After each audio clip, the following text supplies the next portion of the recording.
Toma was just an engineer. Not a soldier, not a hero, not a fighter, just a regular human who fixed wires and broken machines. He worked on Outpost 7, a small space station on the edge of human and alien space. The station was shared by different species, humans, aliens, even some machines with their own minds. Everyone had to live together and work in peace. But peace was not always easy when cultures were so different. Toma was walking down a quiet hallway, holding a small toolbox.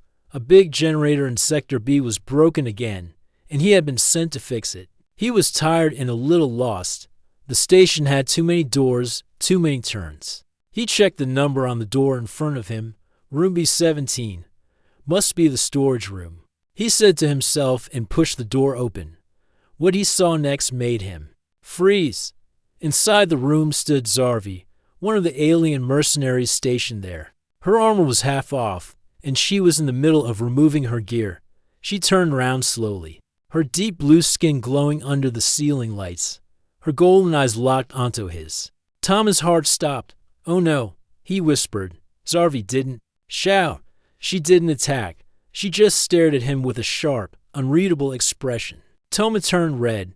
I'm sorry, wrong door, he shouted and quickly pulled the door shut. He dropped his toolbox and ran back down the hallway, his face burning with shame. Back in his workroom, Toma sat with his face in his hands, grin. His small robot assistant floated beside him. You look like someone who just saw a ghost. I wish I had. That would be better, Toma said. Grin blinked. What happened? I walked into the mercenary's room. She was changing. I didn't mean to. It was a mistake. Grin paused. Was it Zarvi? Yes, though. The robot said. You're doomed. That evening, Toma tried to keep a low profile. He stayed in the engine room, fixing broken cables. He hoped Zarvi would just forget about it. Maybe it was normal for her species. Maybe she wouldn't care. But the next morning, everything changed. As he walked into the dining hall, people turned and stared. Humans, aliens, even robots, they all looked at him with strange expressions. Some were smiling. Others looked confused. One alien even bowed to him. Toma was completely lost. Then she entered. Zarvi walked into the hall in full armor.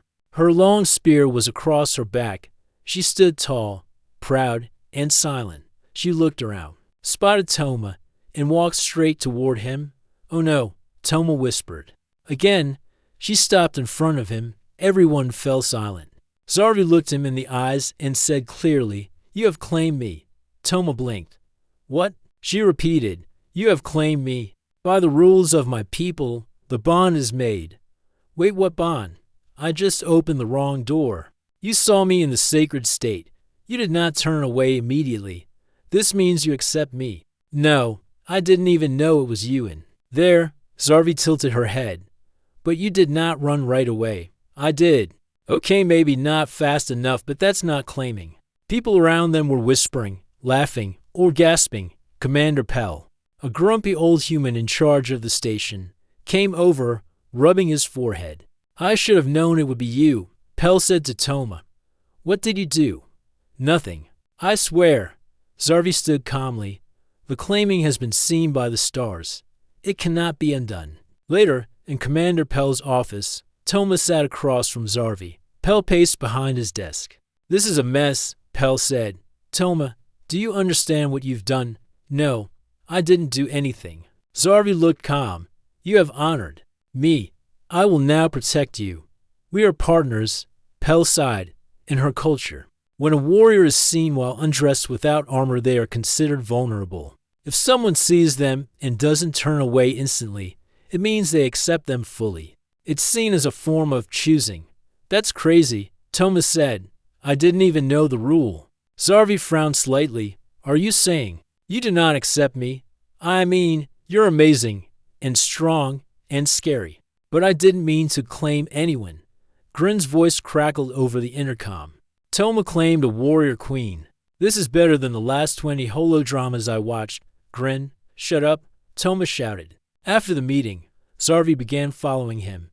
Not in a creepy way, but she always stayed close. She sat near him in the cafeteria. She waited outside the engine room. When he went to fix a pipe, she stood nearby with her arms crossed, watching for danger. She even brought him food once, some weird alien meat that smelled like burnt rubber. Toma was slowly losing his mind, but something else was happening, too. No one messed with him anymore. The same people who used to tease him or ignore him now treated him with respect or fear. He was no longer just an engineer. He was the one who claimed Sci-Fi. One day, Toma looked up from his work and saw Sci-Fi cleaning her weapon. She looked calm, but distant as checked. Toma tried to sleep, but he couldn't. All night, his thoughts were spinning. "You have claimed me," Sci-Fi had said. What did that even mean?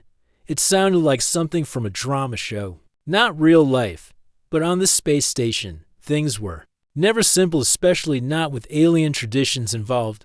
The next morning, he found her waiting outside his quarters. "Good morning, bond mate," she said calmly. Toma nearly dropped his toothbrush. "Please stop calling me that. I'm only speaking truth," Sci-Fi replied. He sighed. "Can we talk? Just talk. Without weapons?" She tilted her head. "As you wish." They sat in the small station garden, one of the only peaceful places on Outpost 7. Toma looked at Sci-Fi's serious face and tried to stay calm. "I didn't mean to offend your culture," he said. "But I didn't know the rule. I didn't mean to see anything." Sci-Fi nodded. "I believe you. You do?" He asked, surprised. Double quotes. "Yes," she said. "But the bond is not about choice. It is about honor. When a warrior is seen in a state of disarmament, no armor, no shield, it is the most open moment of their life. If the one who sees them does not flee, it is counted as acceptance." "I did flee," Toma insisted. "But not instantly," Sci-Fi said simply. Toma groaned. "So 1 second late, and now I'm stuck with a warrior from a battle clan." She looked confused. "Why is that a bad thing?" He opened his mouth, then closed it. She had a point. Sci-Fi was strong, loyal, and disciplined. It wasn't her fault. This was just a huge misunderstanding. He sighed. "I just don't want people thinking I claimed someone without knowing what I was doing." Sci-Fi studied him carefully. "Then learn. Understand my ways. If you still reject me after that, I will step away with honor." That surprised him. "You'd really leave?" She nodded. "But not until I know you are sure." Commander Pell wasn't happy. "You agreed to what?" he asked, slamming his coffee on the desk. "She wants me to learn her traditions," Toma said quietly. "Then I can choose for real." Pell rubbed his forehead. "Son, this isn't a game. Sci-Fi's people take this very seriously. If you back out later, it could cause a cultural incident. Maybe even violence." Toma gulped. "So what do I do?" Pell sighed. "You try not to get killed. And you learn fast." Sci-Fi took him to the training deck. There, she began showing him the basics of her warrior customs. She explained the 5 shields of honor code her people followed. Each shield stood for something important: truth, strength, loyalty, respect, and courage. "We don't just fight with blades," she said. "We fight with our beliefs." Toma tried to listen, though her serious tone made it feel like school. She showed him how to stand like a warrior, how to greet someone with respect, how to nod instead of bow, and how to respond to a battle challenge with dignity, not fear. Toma accidentally dropped a practice spear on his foot. Sci-Fi said nothing, but her eyes softened a little.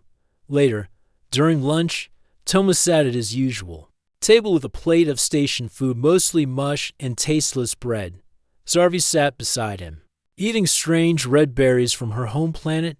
Grin floated in and spun in circles. "I heard you're now learning alien dating customs," the robot teased. "It's not dating," Toma grumbled. "It's warrior bonding stuff." Grin laughed. "Same thing. Next thing you know, you'll be wearing her clan ring." Toma looked at Sci-Fi. "Do you even have rings?" "No," she said. "We have war tattoos." Grin beeped with joy. "Even better." That evening, something strange happened. As Toma walked back to his room, 2 other engineers stopped him in the hall. They were big, rough types who never liked him. "Hey, lover boy," one sneered. "How's your alien girlfriend?" Toma frowned. "Leave me alone." The second one pushed his shoulder. Maybe she likes weaklings like you. Before Toma could answer, a voice came like thunder. Step back. Zarvi stood at the end of the hall, her eyes glowing gold. She walked forward slowly, her boots echoing on the floor. The two men backed away quickly. We were just joking. One of them said. Zarvi didn't say a word. She just stood between them and Toma until they walked off. Toma blinked. You were watching me.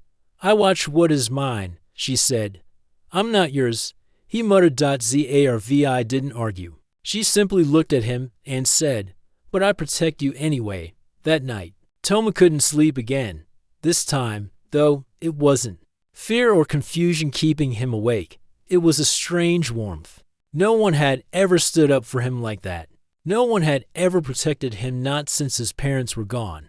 He thought of Zarvi's silent eyes, her calm strength, and how everyone now treated him differently. Was this what it meant to be claimed by a warrior? Was that really so bad? The next day, Zarvi's clan ship arrived. A large, black vessel shaped like a metal beast docked with the station. From it, a group of her people stepped out, tall, proud, and covered in armor that looked ancient and dangerous. Toma stood beside Commander Pell, watching nervously. Let me guess, Toma said. They're here to meet the new bondmate. Pell nodded. You'd better smile. Zarvi stood proudly at the front of the group. My clan elders have come to witness the bond, she said. You must pass the trial of acceptance. Toma nearly fainted. What now? Toma stood stiffly beside Zarvi as her clan elders arrived. They walked like giants, dressed in thick armor covered with glowing marks. Their eyes were sharp and serious. No smiles, no greetings, just heavy silence and strong presence. One of them stepped forward. His armor was older than the others. His face was lined with age, but his posture was straight and proud. I'm Elder Varn, he said, leader of Zarvi's bloodline. Toma swallowed hard. Hi, I'm Toma. The elder frowned. This is the human. Zarvi nodded. Yes, he is the one. Varn turned to Toma. Then he must prove himself. Toma blinked. Prove what? You have entered a sacred bond with a warrior of our people. This is not a light matter. You must pass the 3 trials of worth. Toma turned to Zarvi, whispering, I thought I could just say no if I wasn't sure. Zarvi answered softly. The trials show your truth. Pass or fail, the outcome will be accepted. But what if I die? He asked. She tilted her head. Then your name will be remembered. Toma nearly fainted. The first trial began the next morning. It was called the Trial of Courage. Toma stood in the combat arena of the station, an open space used for training and testing. Around the circle stood Zarvi's clan, several humans, and even Commander Pell. Grin hovered nearby, recording everything. Trial 1, said Elder Varn. Stepping forward, the human must face his fear. The alien guards released a tall creature from a cage, a beast with 3 arms, sharp teeth, and glowing red eyes. It roared and thrashed as it stepped into the ring. Toma turned pale. That thing is real. Zarvi stood at the edge of the circle. It is trained not to kill, but it will test your fear. Toma looked at the stick in his hand, a soft wooden baton. This won't help me. Then use your mind, she said. The beast growled and charged. Toma screamed and ran to the side, rolling away as the beast swung its claws. The crowd gasped. He crawled backward, sweat dripping down his face. But then something clicked in his head. He noticed the creature blinked strangely. Its eyes weren't tracking movement well. It was blind on one side. Toma grabbed a small rock and tossed it to the right. The beast turned sharply, chasing the sound quickly. Toma ran behind it and struck the alarm panel on the wall. A loud siren rang out. The beast froze, confused by the sound. Before it could turn again, the guards called it back. The arena went quiet. Elder Varn nodded. Courage through cleverness. Trial passed. Toma collapsed to the ground, breathing hard. Why does everything want to eat me? Grin floated closer. Because you look like a snack. The second trial came that evening. It was the trial of honor. You must protect Zarvi's name, said Elder Varn. When challenged by one who doubts her worth, Toma frowned. What kind of test is that? Then a younger warrior stepped forward, tall, scarred, and clearly jealous. I do not accept this bond, he said loudly. Zarvi is one of us, not for a human to take. Toma looked at Zarvi, then back at the warrior. I didn't take anyone, Toma said calmly. It was a misunderstanding. But you did not walk away, the warrior said. You think yourself worthy? No, Toma admitted. I didn't at first. I was scared. I'm not strong like your people. I don't fight with weapons. I fix machines. I avoid danger. I mess things up. The crowd grew quiet. But Zarvi stood by me anyway, Toma continued. She didn't mock me. She didn't leave. She watched over me when no one else cared. So maybe I'm not worthy yet, but I want to be. The warrior narrowed his eyes, then gave a short nod and stepped back. Elder Varn spoke. Words of truth and defense. Trial passed. Zarvi looked at Toma and said softly, You honored me. Toma smiled awkwardly. I think I also almost cried. The third and final trial was called the Trial of Truth. No fighting. No challenge. Just one question. You must speak honestly before us all, Elder Varn said. Do you accept the bond with Zarvi, not by accident, not by rule, but by your own choice? Toma looked at Zarvi. She stood tall beside him, her face calm. But her hands were slightly clenched. She was nervous too. He thought about the first day, about walking into the wrong room, about the misunderstanding, the confusion, the fear. He also thought about how she stood by him, protected him, taught him, how she respected him, even when he didn't feel strong. I didn't mean to start this bond, Toma said slowly, but I don't want it to end now. Zarvi's golden eyes widened slightly. I don't know if I can be what your people expect, he said, but I want to try, not because of rules, because of you. The room was silent for a long moment. Then Elder Varn stepped forward, truth spoken, trial passed, the warriors around them. Toma couldn't believe it. He had passed the 3 trials of worth somehow. He wasn't strong or brave like the warriors, but he had used his heart and mind. And now he stood at the center of the circle, surrounded by proud alien warriors. Even the strict elder, Varn, had placed a hand on his shoulder and nodded. You have earned respect. Varn had said, You are not one of us by blood, but by bond. Toma wasn't sure if that made him feel honored or just more nervous. But the proudest face among them all was Zarvi. She stood next to him, her armor shining, her expression softer than ever before. For the first time, she looked not like a warrior, but like someone who truly trusted him.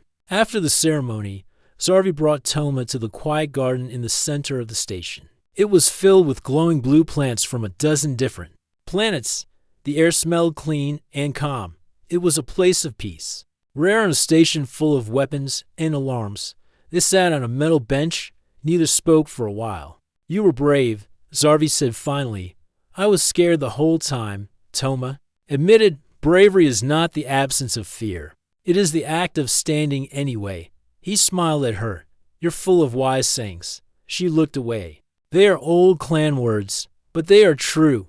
Toma looked at her, more serious now. So, what happens now? Zarvi turned toward him. Now we are truly bonded. If you wish, I will stay at your side. Not because of tradition, but because I choose to. Toma looked down. And if I say I want that too? She gave a rare smile. Then we walked forward together, Thomas. Heart felt strange, warm, strong. It was no longer about a mistake or a rule. It was about something real, a connection. But peace never lasted long on Outpost 7. Just as Toma was getting used to his new bond, alarms rang across the station. Warning! Unidentified ship detected docking without clearance. Commander Pell's voice came through the loudspeakers. All security to Bay 3. We have trouble. Zarvi stood at once. Come, stay close. They rushed to Bay 3, where chaos had begun. A group of pirates, half-machine raiders from the outer systems, had forced their way onto the station. They wore rusted armor and carried energy rifles. They pushed past workers and fired warning shots into the ceiling.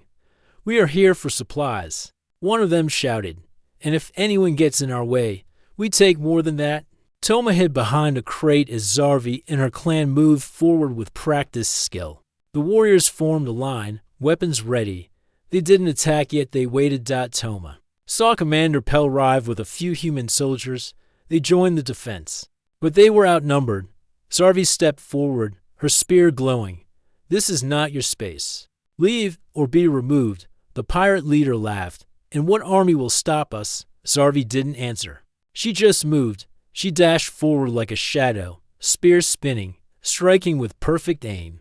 Her clan followed, shouting war cries. Blades clashed, energy blasts filled the air, and the station shook. Toma stayed low. But he couldn't just hide.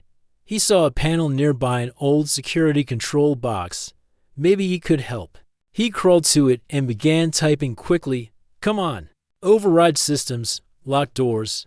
With a few taps, he sealed Bay 3's outer doors. No more pirates could enter. Then he shut off the floor lights in the pirate section. The raiders stumbled in darkness while Scifi's clan, trained in low light, kept fighting smoothly. Scifi took down 3 enemies alone. But then Toma saw it happen. One pirate aimed a hidden blaster at Scifi from behind. "Scifi," he shouted. She turned, but too late. The shot fired. Toma ran, pushing Scifi aside just enough that the blast hit her shoulder, not her chest. She fell back, groaning in pain. The pirate raised his weapon again. Toma didn't think. He grabbed a pipe and hit the pirate hard across the head. The raider dropped to the floor, unconscious. Scifi looked up at Toma, blood on her armor. "You protected me," she said, breathing hard. "Of course I did," Toma shouted, trying not to cry. More guards arrived, and soon the battle ended. The remaining pirates were captured or chased out. The station was safe again. In the medical room, Scifi sat with her shoulder wrapped in healing gel. Toma sat beside her, holding her hand gently. "I didn't know you had that much fire," she said, smiling slightly. "I didn't either," he said. Grin floated in. "You hit a pirate with a pipe. Very heroic, very messy. I'm proud." Scifi looked at Toma, her golden eyes steady. "You risked your life for me. You've done the same for me." He said, "Maybe it's my turn." She looked down at their joined hands. "Then we are equals now. Not by accident, not by law, but by choice." Toma nodded. "Yeah, I choose this. I choose you." That night, the station was quiet again. But inside the garden, 2 figures stood under the soft light of alien trees, one human, one warrior. No more confusion, no more fear, just a strange but true connection. Grin floated nearby, humming, "Commander." Pell watched them from afar and sighed. "Only on this station," he muttered, sipping his coffee. "Only here could a wrong door lead to a love story. To be continued in Part 5, Scifi Heals." And her people recognized Toma as more than just an outsider, but a greater enemy watches from deep space. The sun was high in the sky, burning over the drylands.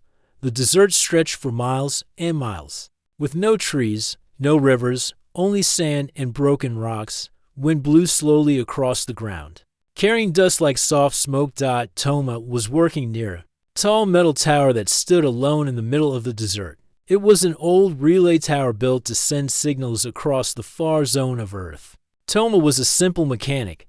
He was not a soldier or a hero. He fixed broken machines, cleaned solar panels, and made small credits by helping people in the outer lands. Toma was young, maybe 23, with short brown hair and eyes the color of stone. He wore a long desert coat and goggles to protect his eyes from the sand. His hands were rough from tools, but his mind was sharp. He didn't talk much. He listened more than he spoke. As he adjusted the antenna of the tower, something strange happened. His small signal reader, a black square device on his wrist, started to blink. Then it beeped. Not just once, but again and again. "Strange," Toma said quietly. The signal wasn't like anything he had heard before. It didn't match any Earth transmission. It was sharp, clean, and steady, almost like music, for short pulses. Then, one long tone. Again and again. Toma sat down on a nearby rock and stared at the screen. He tried scanning it through the tower's system, but it said no match found. That meant it was not from Earth channels. It was either old tech or something new and hidden. He opened his small backpack and took out a solar battery. He connected it to the scanner, boosting the signal. It grew louder, stronger. It was coming from somewhere to the west, far into the empty desert where no cities existed. He opened the government scanner line and sent the recording. After a few minutes, the reply came: solar flare interference, ignore. Toma frowned. It wasn't solar flare noise. He knew how those sounded. He had lived in the desert his whole life. This was a call for help. He looked west, nothing but sand, dunes and red rock hills. Still, he felt something deep inside, like a whisper in his chest. He checked his rover, an old four-wheeled sand vehicle named Dust Hopper. It had low power, but enough for a trip. Toma wasn't the type to run toward danger. But this didn't feel like danger. It felt like someone was calling, someone far away. He filled the water tank, packed a small food bag, and checked the battery. Cells? Then he climbed into the rover, turned on the engine, and followed the signal. The desert rolled past him in waves. Wind pushed the sand in soft clouds around the rover. The sky was pale blue, with no clouds. No signs of life. Hours passed, and still the signal stayed strong, guiding him west. Then, just before sunset, Toma reached a tall dune. He slowed the rover and climbed up on foot. As he looked over the top, his eyes widened. Down below, across the flat desert ground, a group of figures stood beside a large hover sled. The hover was black and silver, floating above the ground with smooth engines, humming softly. But what caught Toma's eyes was what was behind the hover. Something or someone was being dragged. It was a figure, tied by the arms, with long limbs and skin that looked light blue, almost glowing. The figure was small, thin, and clearly weak. Its head was down, and it bounced along the rough desert floor as the hover moved slowly forward. Toma grabbed his small scope and looked closer. The group around the hover wore strange suits, dark with shiny belts and gloves. Their faces were covered by thin masks. They weren't Earth soldiers. Toma had seen people like them before in news stories. They were Ruina's off-world scavengers. Ruinas weren't part of Earth's system. They came from deep space, traveling in hidden ships. Some said they were traders, others said they were thieves. But everyone agreed they were not to be trusted. And now, here they were dragging a living being through the desert like it was nothing. Toma felt his chest tighten. The alien, if it was an alien, was clearly hurt. Maybe that was the source of the signal. Maybe the call for help came from that being. He pulled back from the dune slowly and sat behind a rock. The sun was low now, red and gold across the sky. Long shadows moved over the land. What should he do? He was just one person. He had no weapons, no backup. The Ruinas were many. They had hover tech and armor. But deep inside, something in Toma's heart said, "This is not right." He looked down at his feet. His boots were covered in dust. He remembered something his grandfather once told him when he was a child. Before you take a brave step, feel the earth. The ground will give you strength. Toma slowly untied his boots and stood barefoot on the warm desert sand. The heat stung for a moment, but then it became steady, grounding. He took a breath, deep and calm. He didn't have a big plan yet, but he knew one thing. He couldn't just sit and watch. Something out there, someone was crying for help. And even if the world ignored it, even if the government called it interference, Toma would not. The desert was quiet around him. The wind had stopped. The stars began to shine above, one by one. Toma looked toward the Ruinas, then back at his rover. He had a few tools.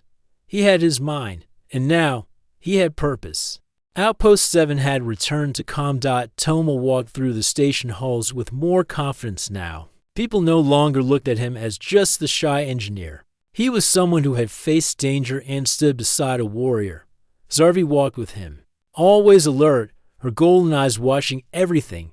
She still moved like a warrior, even during peace. But with Toma, her steps were softer. You're still looking around like a battle's coming. Toma joked. Scifi's face stayed serious. Peace is the moment before the next storm. Toma raised an eyebrow. You sound like Commander Pell now. She gave a small smile.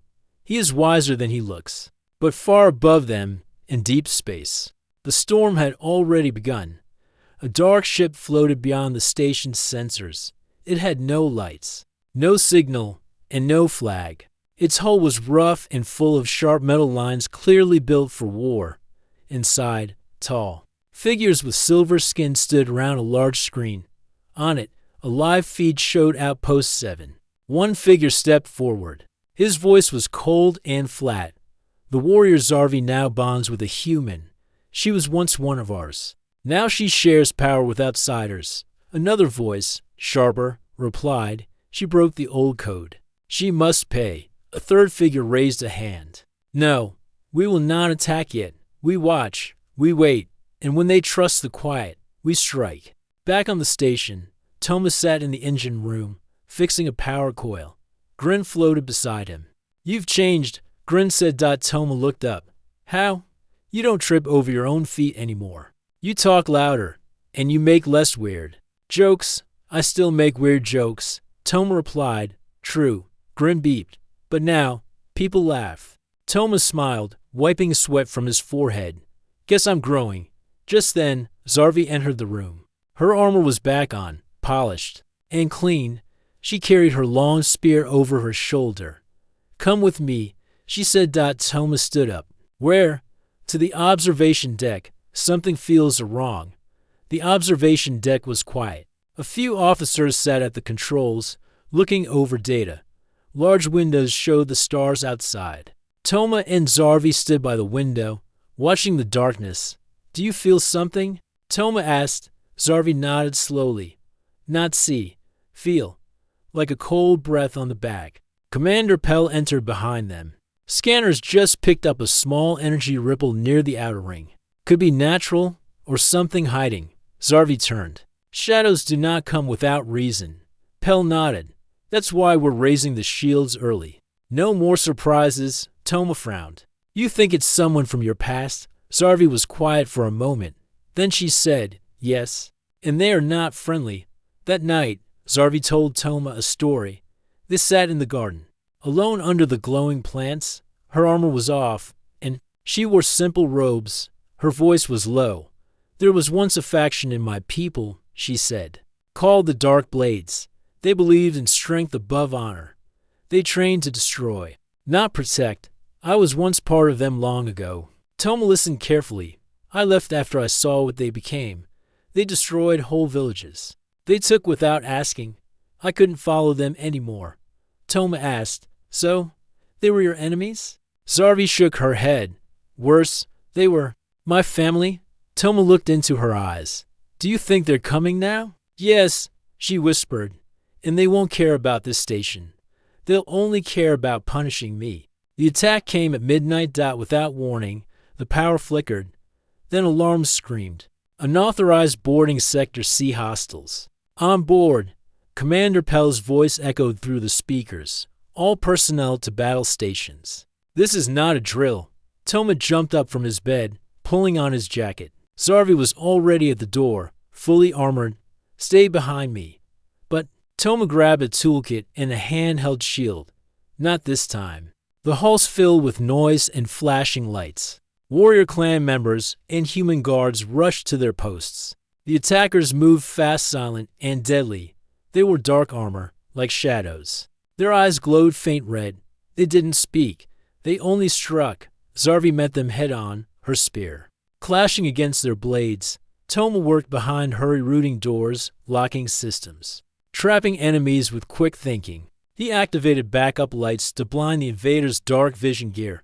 Grin flew above them, shouting orders to the auto-dash turrets. One of the Dark Warriors reached for Toma. Zarvi spun and blocked the attack, then brought her spear down hard. The enemy fell, but more were coming. They fought through the halls, floor by floor. The attackers wanted one thing, Zarvi. They shouted her name now. Traitor, return and kneel. Zarvi only answered with her spear. Toma and Grin worked on sealing off the command center. They placed auto locks, rerouted wires, and prepared a trap. We can't hold them forever. Grin warned. We don't need forever, Toma replied. Just enough. Suddenly, The main blast door opened. The leader of the Dark Blades stepped through. Tall, powerful, and silent. His armor was darker than the others, his eyes full of hate. Sci-Fi. He said, "You ran once. You will not. Run now." Sci-Fi stepped forward. "I do not run. I protect." The leader laughed. "With a human?" Sci-Fi raised her spear. "With my bonded." Toma stood beside her. The final fight had begun. The air was thick with tension in the command center of Outpost 7. The leader of the Dark Blades stood tall and cold, his black armor shining under the harsh lights. Sci-Fi faced him, spear ready, with Toma close beside her, clutching his shield and toolkit. "You betrayed your clan," the leader said, voice like ice. "You will pay with your life." Sci-Fi's eyes burned bright. "I betrayed only the darkness in my clan. I stand for honor and peace." Toma looked at her, steady and calm. This was no longer just a mistake or a strange bond. This was a fight to protect everything they had built together. The leader lunged forward with a heavy blade. Sci-Fi met him with a quick spin of her spear, blocking the strike. Sparks flew as metal clashed. Around them, the other Dark Blades pushed forward, trying to break through the defenses. Toma ducked and rolled, using his shield to block a sharp strike from an enemy warrior. He wasn't trained to fight, but his quick thinking kept him alive. He grabbed a nearby pipe and swung it hard, knocking an attacker away. Sci-Fi fought with the strength of a storm, moving fast and precise. She protected Toma when enemies came too close and shouted commands to their defenders. "We hold this ground," she called. The battle moved through the command center tables overturned. Screens cracked. Alarms ringing nonstop. Suddenly, the leader found an opening and attacked Sci-Fi's side. She grunted in pain, but did not fall. "Your bond weakens you," the leader sneered. "A human cannot protect a warrior." Toma's heart pounded. He stepped forward. "I'm not just any human," he said. "I'm the one who chose to stand with her, and I'm not afraid." He swung his pipe at the leader's leg, and the heavy armor clanged loudly. The leader stumbled. Sci-Fi seized the chance and struck with her spear. The leader barely blocked it, but the blow pushed him back. Toma felt a surge of courage. He looked around and saw the other warriors struggling. Without thinking, he shouted, "To me!" "Protect Sci-Fi." Some humans and clan warriors rallied around them, pushing back the attackers. The tide began to turn. The fight continued fiercely, but the Dark Blades started to fall back. Their leader growled in frustration and called for retreat. "Tonight is not the end," he warned. "The true reckoning will come." With that, he and his warriors vanished into the shadows. Retreating through hidden corridors, silence returned to the command center. Sci-Fi leaned against the console, breathing hard but alive. Toma helped her stand. "Fully, we did it," he said softly. She smiled tiredly. "Together." Days later, the station began healing. Sci-Fi's wound had fully recovered. Toma was no longer just an engineer, but a respected part of the warrior clan. At a quiet ceremony in the garden, Sci-Fi and Toma stood side by side. Elder Varn placed the mark of unity on Toma's chest again. "You have both shown that true strength is not only in the body, but in the bond between souls," he said. The station crew cheered. Toma looked at Sci-Fi. "Who would have thought a wrong door could lead to this?" She laughed softly. "Sometimes the greatest journeys start with mistakes." He took her hand. "Let's face whatever comes next. Together."